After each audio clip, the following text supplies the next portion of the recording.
আসসালামু আলাইকুম ওয়া রাহমাতুল্লাহ। নাহমাদুহু ওয়া নুসাল্লি আলা রাসূলিহিল কারীম।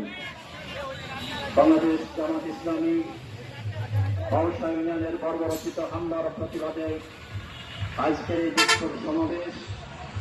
এই বিক্ষোভ সমাবেশের সম্মানিত সভাপতি জনাব আব্দুল্লাহ আল মামুন নবু, উপস্থিত অন্যান্য নেতৃবৃন্দ, ইলেকট্রনিক্স এবং প্রিন্ট মিডিয়ার সম্মানিত সাংবাদিক ভাইয়েরা, আমার সঙ্গে বিভিন্ন এলাকা থেকে আগত সম্মানিত তৌহিদি জনতা, আমার প্রাণ প্রিয় বাংলাবাসী, সংগ্রামী ভাইয়েরা আমার, আপনারা ইতিপূর্বেই জেনে ফেলেছেন গত ঈদের রাত্রিতে শুধু নয়, আমরা বাউশা ইউনিয়নের বিজেপির চাউল বিতরণের অনিয়মের প্রতিবাদে জামাত ইসলামী গত 20 তারিখে বাউশা ইউনিয়নের সাধারণ মানুষের অধিকার প্রতিষ্ঠা করার জন্য বড় অসহায় গরিব নির্যাতিত নিষ্পেষিত মানুষের বিজেপির চাউল দুর্নীতি করে লুটতরাজ করার প্রতিবাদে বাউশায় যখন শান্তিপূর্ণভাবে মানববন্ধন করা হচ্ছিল, তথাকথিত বিএনপির নামধারী কিছু সন্ত্রাসীরা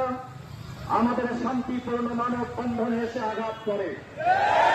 প্রিয় ভাইরা আমার, শুধু সেখানেই শেষ নয়, দীর্ঘ এক মাস শ্যাম সাধনার পরে যখন আনন্দ উৎসবে মুখরিত হয়ে ঈদ পালনের জন্য সকলেই আমরা প্রস্তুতি গ্রহণ করছি, ঠিক সেই মুহূর্তে ওই সন্ত্রাসীরা থেমে থাকেনি। আমাদের ভাইদের উপরে অতর্কিত হামলা করে ইসলামী ছাত্র শিবিরের 2 জন ভাইকে চরমভাবে জখম করেছে এবং তাদেরকে আমরা ব্যর্থ হয়েছি মেডিকেলে ভর্তি করার জন্য। প্রিয় ভাইয়ের আমার, আমরা পরিষ্কার বলতে চাই, বাধার বিএনপির সাথে আমাদের কোন মতবিরোধ এবং দ্বন্দ্ব নেই, আমাদের কোন দ্বন্দ্ব বিএনপির সাথে নেই। আমরা অনিয়ম এবং দুর্নীতির বিরুদ্ধে অবস্থান নিয়েছিলাম, সাধারণ মানুষের অধিকার প্রতিষ্ঠিত করার জন্য অবস্থান নিয়েছিলাম। কিন্তু এই সন্ত্রাসীর নামে বিএনপি যারা করে সহ্য করতে পারে নাই। 1400 কার্ডের ভিতরে 800 কার্ড তারা লুটতরাজ করেছে। আমরা যখন ন্যায্য কথা বলেছি আমাদের উপরে হামলা করা হয়েছে। আমরা পরিষ্কার বলতে চাই, হামলা মামলা করে জামাত শিবিরকে থামানো যাবে না। জামাত ইসলামী দেশের 18 কোটি মানুষের ম্যান্ডেট নিয়ে সামনে এগিয়ে যেতে চায়। মনে রাখতে হবে, সন্ত্রাসীরা এই ধরনের কর্মকাণ্ড করে পার হওয়ার কোন সুযোগ নেই। তোমরা আমাদের ভাইদের 5-6টি গাড়ি পুড়িয়েছ, আমাদের ওয়ার্ড সভাপতি মিজানুর রহমান শিল্পীর বাড়িতে গিয়ে 2 লক্ষ টাকার মজুদ করা বাদামগুলো তোমরা ছিনতাই করে নিয়ে গেছো। প্রিয় ভাইয়ের আমার, বাউশা বাজারে আমাদের আরেক ভাইয়ের দোকান থেকে 1.5 লক্ষ টাকা তারা ছিনতাই করেছে। আমরা পরিষ্কার বলতে চাই, ছিনতাইয়ের রাজনীতি বন্ধ হয়ে গেছে 5 তারিখের আগে।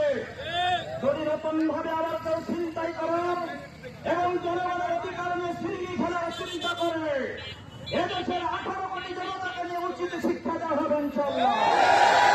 প্রশাসনের ভাইদের অবগতির জন্য জানাচ্ছি, আপনারা বারবার আমাদেরকে হয়রান করবেন না। ন্যায্য বন্যায় অধিকার নিয়ে যদি আপনার দ্বার উপরে আমরা যাই, অবশ্যই আইনের আওতায় আপনারা তাদেরকে নিয়ে আনতে বাধ্য। যদি আইনের আওতায় আনতে আপনারা অপারগতা স্বীকার করেন, এদেশের জনগণ আপনাদের বিরুদ্ধে অবস্থান নেবে। আমরা চাইনি আপনারা বিতর্কিত হন, আমরা আপনাদের পাশে থেকে সহযোগিতা করতে চাই।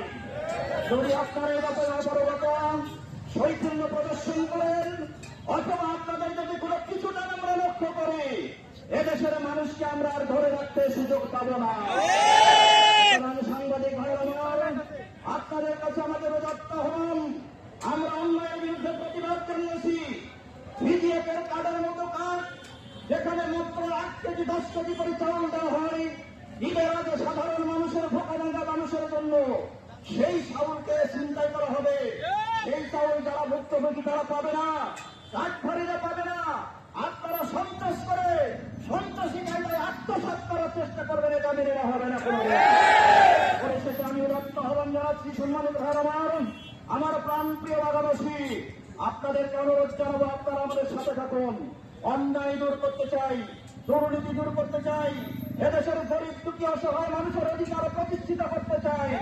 এই দেশটাকে একটি কল্যাণ ধর্ম ইসলামী রাষ্ট্রে পরিণত করার জন্য জামাত ইসলামী আপ্রাণ চেষ্টা চালিয়ে যাচ্ছে। আপনারা এই অন্যায়ের বিরুদ্ধে আমাদের সাথে ঐক্যমত পোষণ করবেন, এই আশাবাদ ব্যক্ত করে সন্ত্রাসীর বিরুদ্ধে, সন্ত্রাসীদের বিরুদ্ধে অতি দ্রুত থানা প্রশাসন, পুলিশ প্রশাসনের অনুরোধ জানাবো, যারা আসামি হয়েছে মামলা নেতা গড়িমসি করবেন না। যদি মামলা নেতা গড়িমসি করেন, এই ব্যবস্থা জনগণের হাতে তুলে দিতে বাধ্য হবে। এবং অবিলম্বে সন্ত্রাসীদের গ্রেপ্তারি করে শাস্তির আওতায় এনে এবং আমাদের এই সমস্ত ভাইয়ের ক্ষতিপূরণের উদাত্ত আহ্বান জানিয়ে, দাবি জানিয়ে আমি আমাদের আজকের এই সমাবেশের পক্ষ থেকে উদাত্ত আহ্বান জানিয়ে আপনাদের সকলকে ধন্যবাদ জানিয়ে আমি আমার সংক্ষিপ্ত কথা এখানে শেষ করছি। আল্লাহ হাফেজ। আসসালামু আলাইকুম।